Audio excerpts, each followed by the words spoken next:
Toda la Escritura es inspirada por Dios y útil para enseñar, redarguir,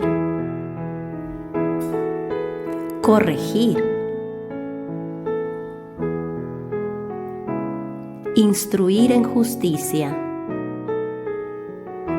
a fin de que el hombre de Dios sea perfecto, enteramente preparado para toda buena obra. Bienvenidos a nuestro estudio bíblico.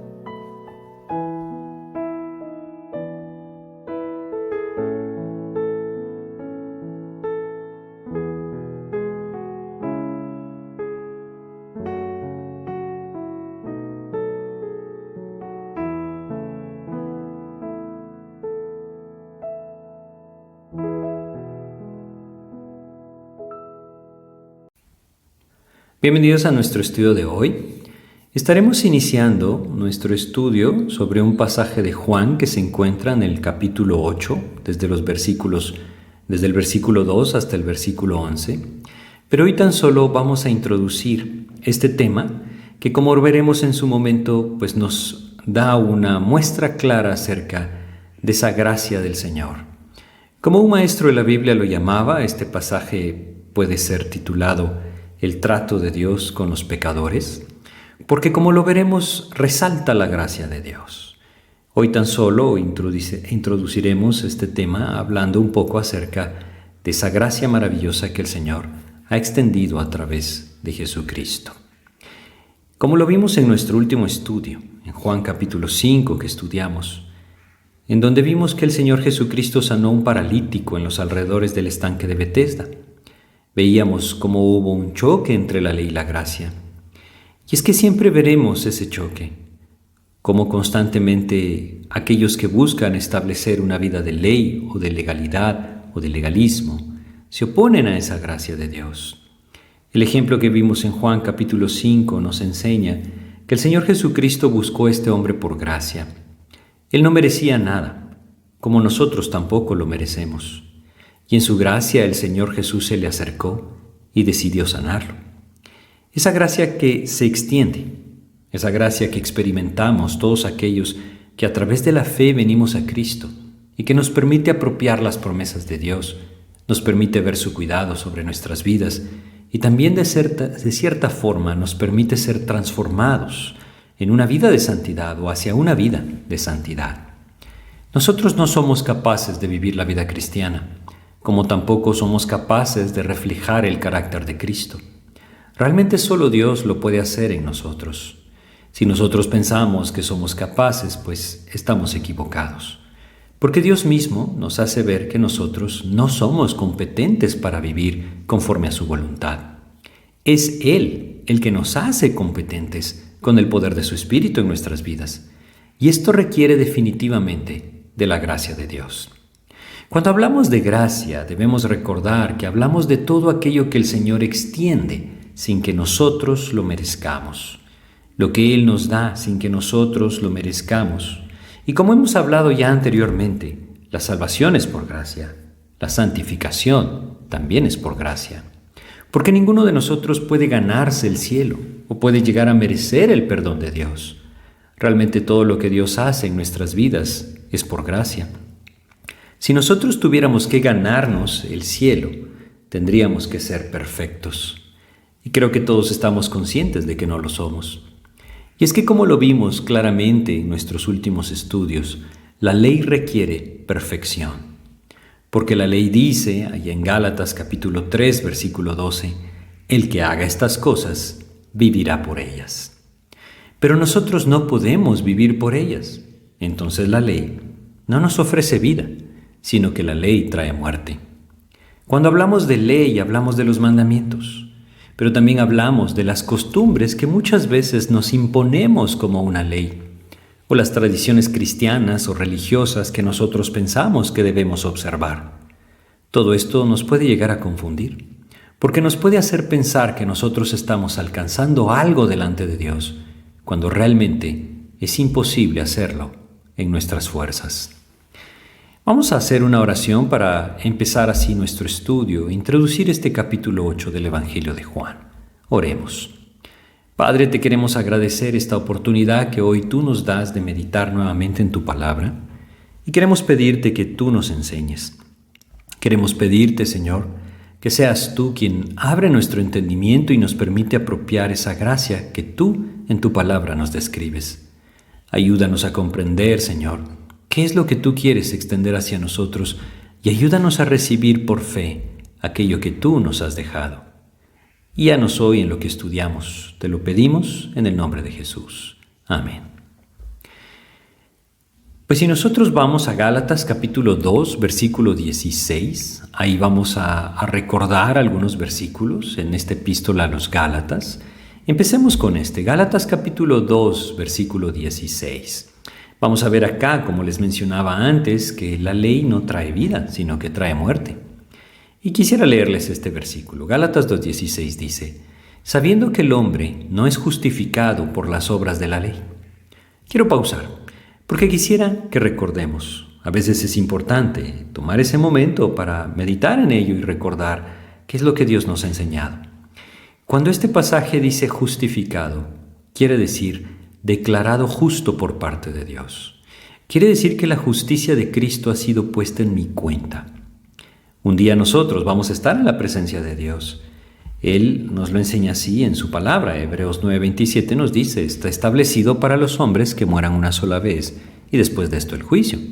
Vamos a ser llevados a juicio. Y ahí entonces podemos ser declarados culpables o podemos ser declarados justos.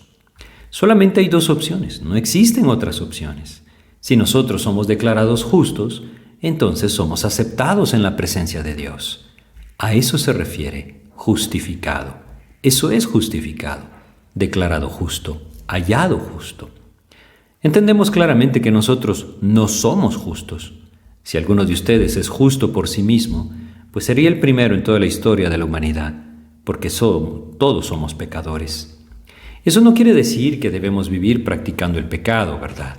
Por supuesto que no. Pero debemos entender que nosotros no merecemos ser hallados o ser declarados justos.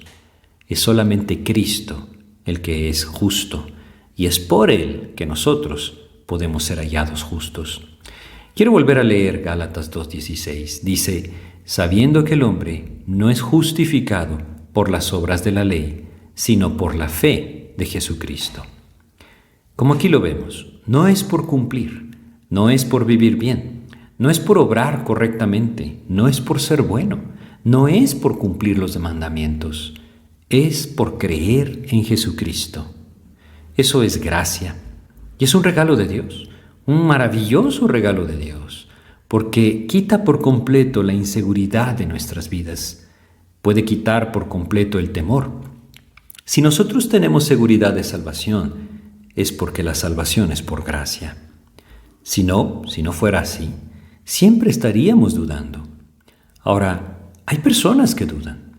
Hay personas que ponen sus ojos no en la obra de Cristo, no ponen sus ojos en la gracia de Dios extendida a través de Jesucristo, sino que ponen sus ojos en cumplir con ciertos aspectos de la vida cristiana. Eso trae no solamente temor, sino también inseguridad.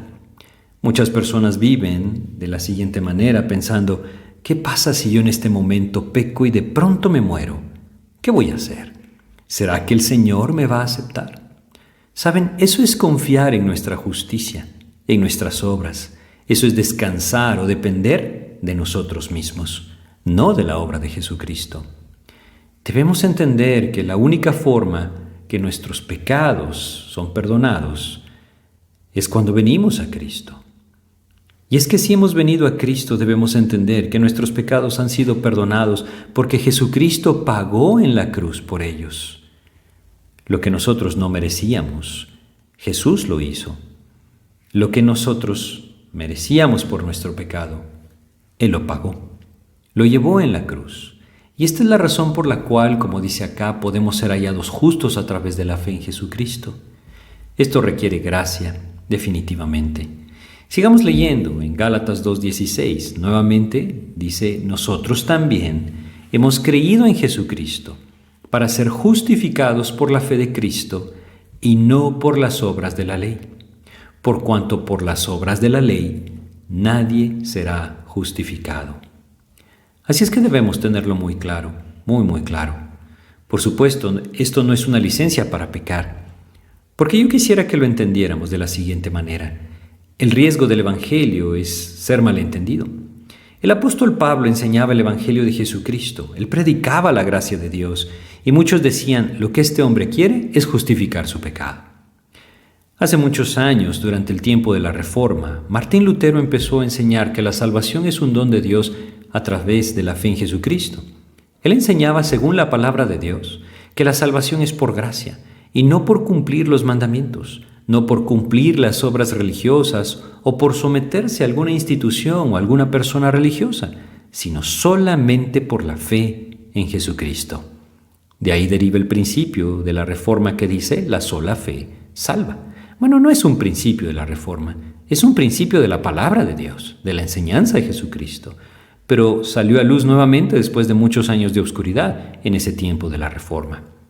Les decía, cuando Martín Lutero empezó a hacer este tipo de predicación, lo empezaron a acusar y decían, él enseña esto porque quiere justificar su pecado, quiere justificar su inmoralidad y por eso está enseñando esto.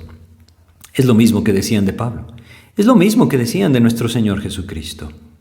Debemos entender que siempre hay un riesgo de que el Evangelio de Jesucristo sea malentendido como libertad para el pecado. No lo es, porque aquel que muere cuando viene a Cristo debe entender que su vida ya no le pertenece a él. Ahora le pertenece a Jesús.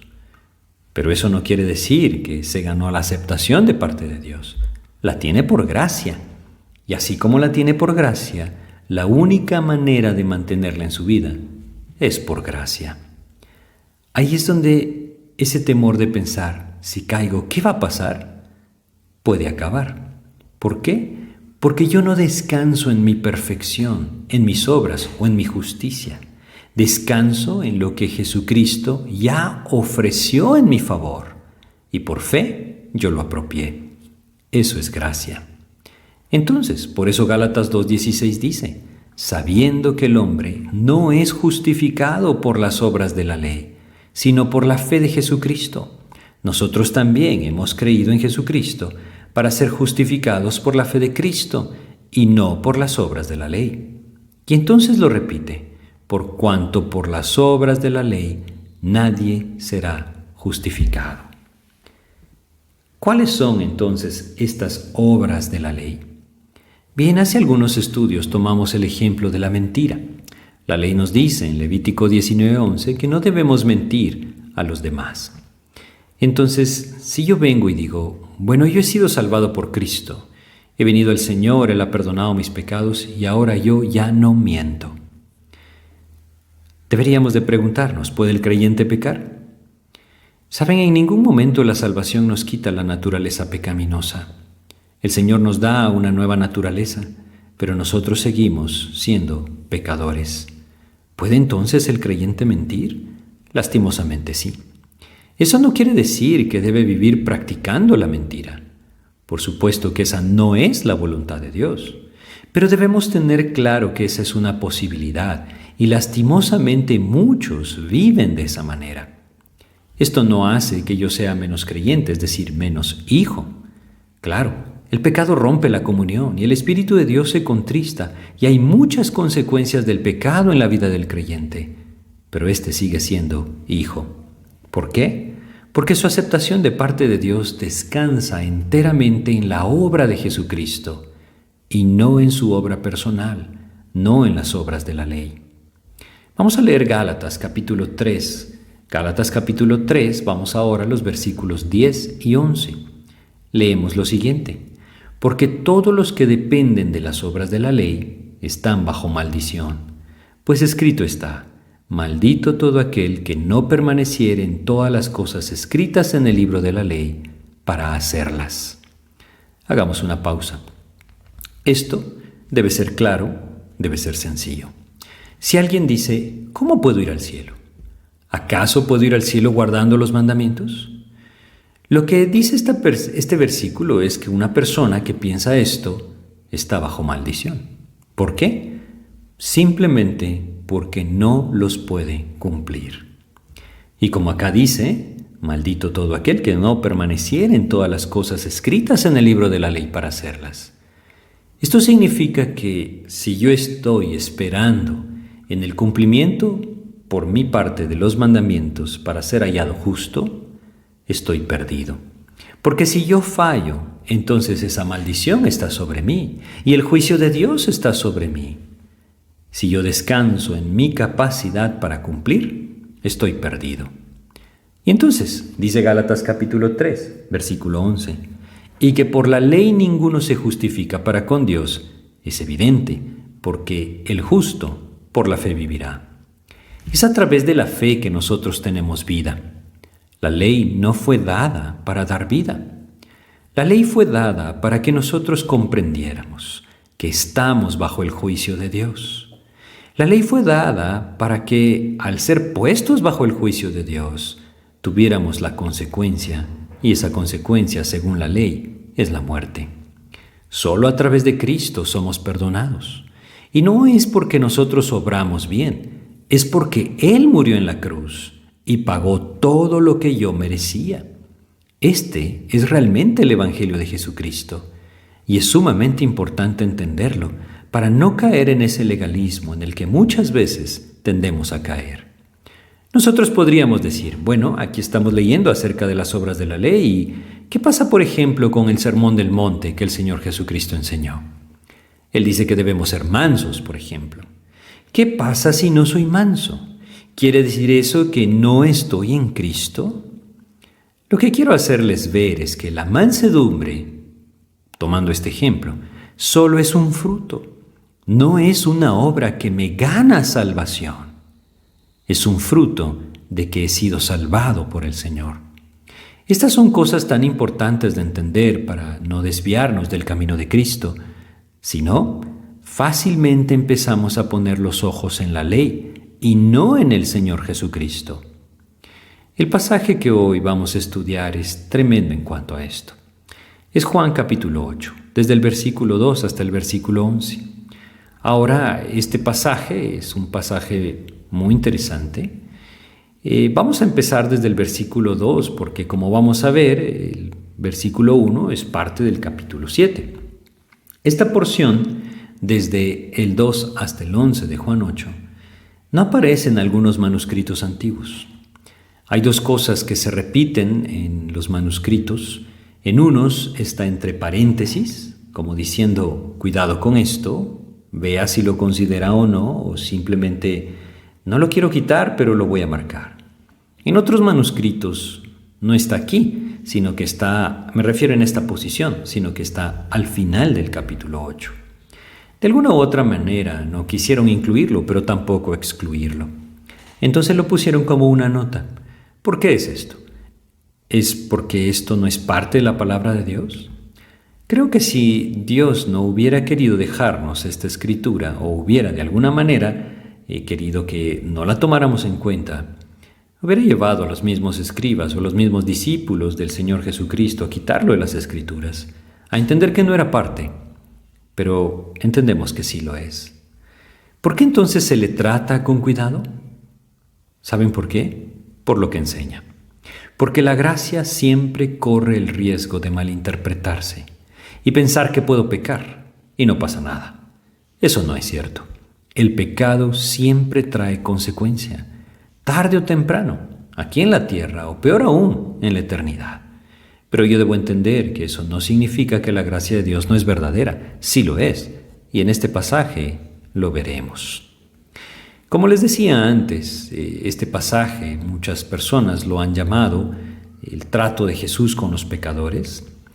¿Y por qué dicen esto? Pues vamos a leerlo. Empecemos desde el versículo 53 del capítulo 7. Para que nosotros podamos comprender mejor, vamos a leer estos versículos del capítulo 7. Y en este capítulo se nos habla de la fiesta de los tabernáculos.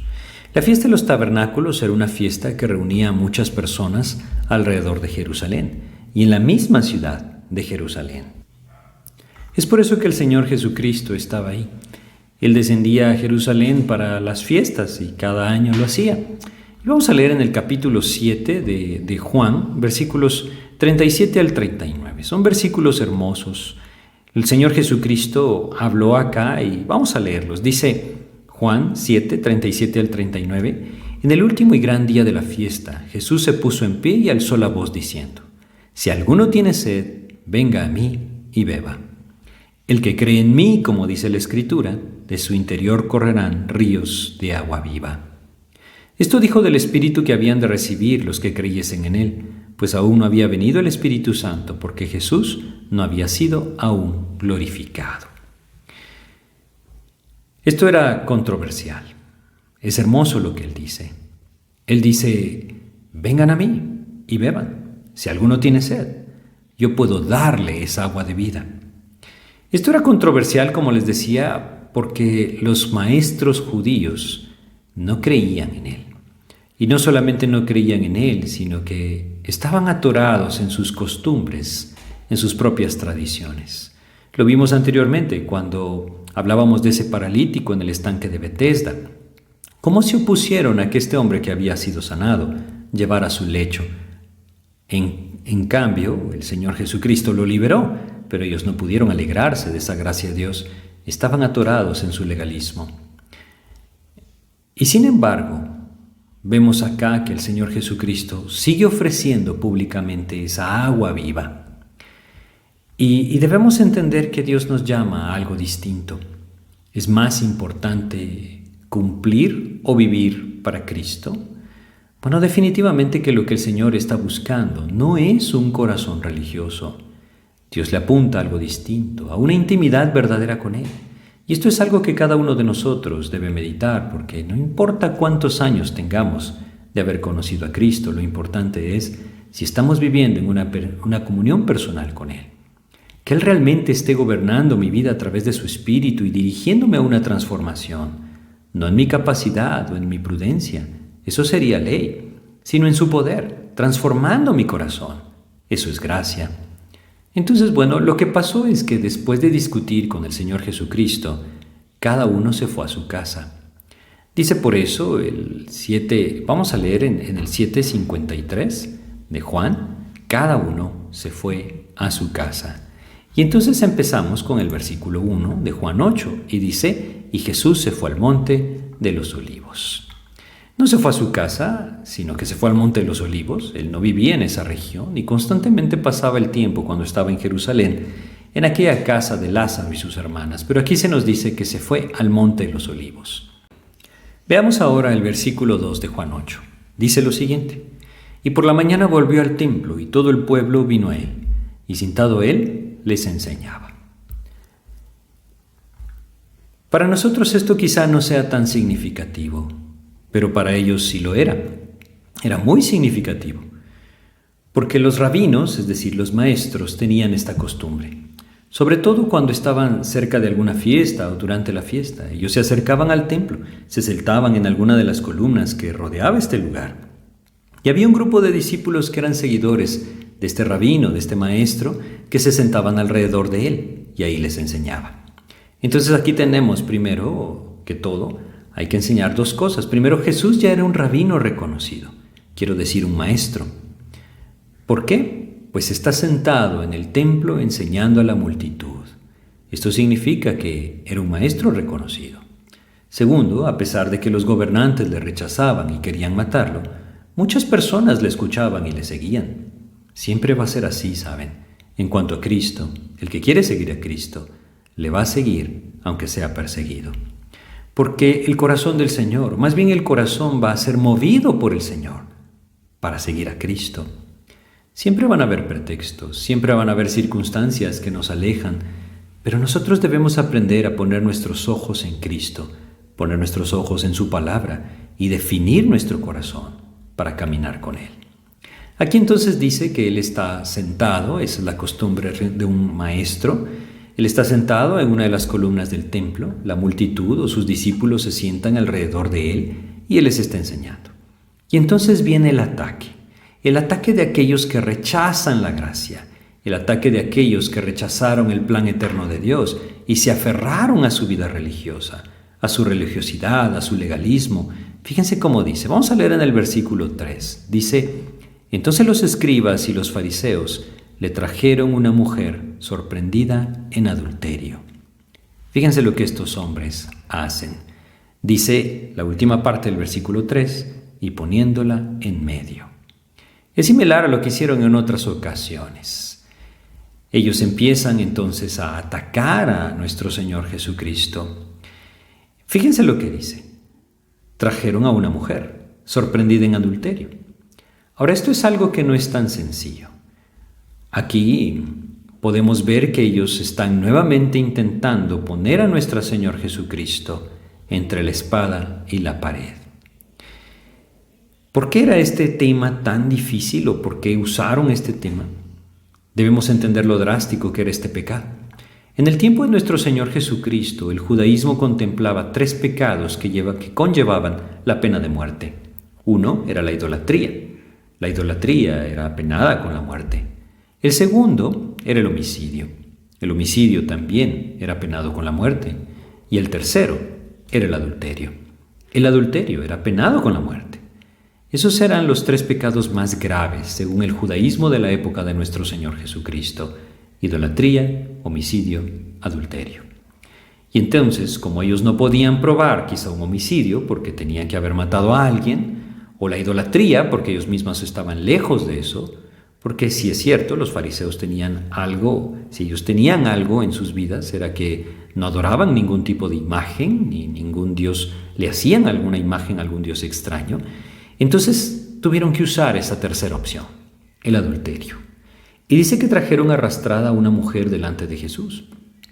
Ahora, no dice aquí arrastrada, pero yo no creo que haya venido voluntariamente, ¿verdad? Dice que la encontraron en el acto mismo de adulterio. Y entonces este pecado, la ley decía que debía ser castigado con la muerte. Ellos lo sabían, por eso es que lo están haciendo.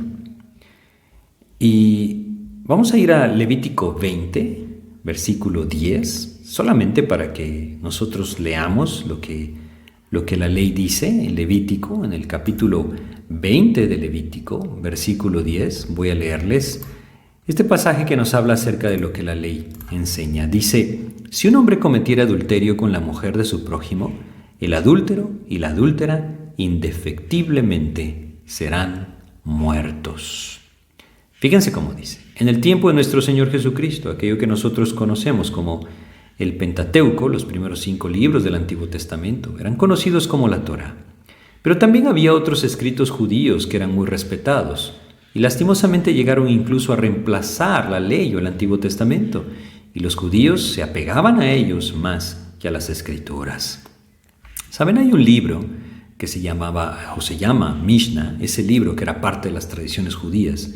Decía que una persona, una mujer que había sido encontrada en adulterio, debía ser amarrada de los pies y pasar una soga alrededor de su cuello, poniendo una toalla en su cuello, y entonces 4 hombres debían tirar de las cuerdas, 2 de sus piernas y 2 de su cuello, hasta estrangularla.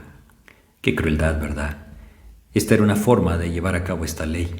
La otra era apedrearlos. También era terrible, por supuesto, pero generalmente se apropiaba la primera en cuanto a los fariseos. Entonces traen a esta mujer, pero quiero volver a leer con ustedes Juan 8. Regresemos a Juan 8 y leamos el versículo 4. Dice entonces lo siguiente en Juan capítulo 8, versículo 4. Le dijeron: Maestro, esta mujer ha sido sorprendida en el acto mismo de adulterio. No se olviden de esta escena. Esto está pasando en el templo. Jesús está sentado ahí, una multitud de discípulos escuchando sus enseñanzas, y en medio de todos ellos traen a esta mujer y le dicen: esta mujer ha sido sorprendida en el acto mismo de adulterio. Esto es algo serio. Es bien fuerte, ¿no? Porque la sorprendieron en el acto mismo, dicen. Miren, yo creo que todos al leer esto con cuidado vamos a llegar a pensar lo mismo. Aquí falta alguien, ¿verdad? ¿Quién falta? El hombre, el adúltero. Porque ella fue sorprendida en el acto mismo de adulterio. ¿Y dónde está el varón? ¿Por qué no está ahí? Acabamos de leer en Levítico 20:10 que tanto el adúltero como la adúltera deben morir. Eran los dos los que debían morir, no solo ella. ¿Qué pasó con el adúltero? Pensar que se les escapó a estos fariseos, es difícil pensar que se les escapó. Ellos tenían una guardia, un ejército. ¿Recuerdan ustedes? Fue parte de la guardia que mandaron arrestar al Señor Jesucristo. Ellos tenían entonces ese pequeño ejército. No se les hubiera podido escapar. Además, ellos sabían lo que estaban haciendo cuando la encontraron en el acto mismo de adulterio. No fue que los sorprendió. ¿Saben qué es lo que pasa? Que a ellos realmente no les interesa hacer cumplir la ley. A ellos no les interesa realmente que el peso de la ley caiga sobre esta mujer y sobre el varón. Es que ese no es su interés. Lo que ellos están buscando es poner un tropiezo para nuestro Señor Jesucristo. Es encontrar algo para poderle acusar. Nosotros debemos entender que la vida religiosa funciona así. No busca la verdad. Lo que busca es una justificación para seguir viviendo en su propio pecado. Dios nos llama a vivir una vida distinta, una vida de gracia, en la que nosotros entendamos que si no es por Cristo, estamos perdidos. Y si hemos venido a Cristo, que nosotros entendamos que no hay otra manera de vivir en santidad, si no es a través de esa intimidad con el Señor, que nos lleve a vivir llenos del Espíritu del Señor, en esa plenitud de Cristo, para que entonces Él tome control y nos transforme conforme a su voluntad.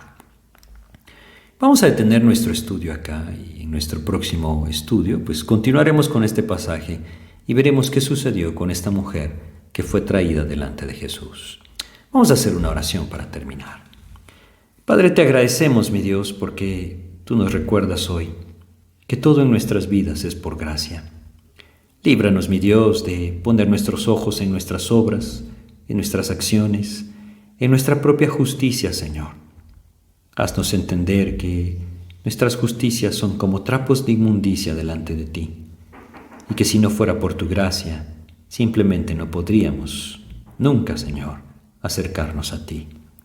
Así es que ayúdanos a vivir para ti, en esa intimidad verdadera, en esa gracia tuya, que tome nuestras vidas y nos transforme. Guíanos tú, Señor. Te lo pedimos todo en el nombre de Jesús. Amén, Señor. Muchas gracias por su atención. Que el Señor les bendiga.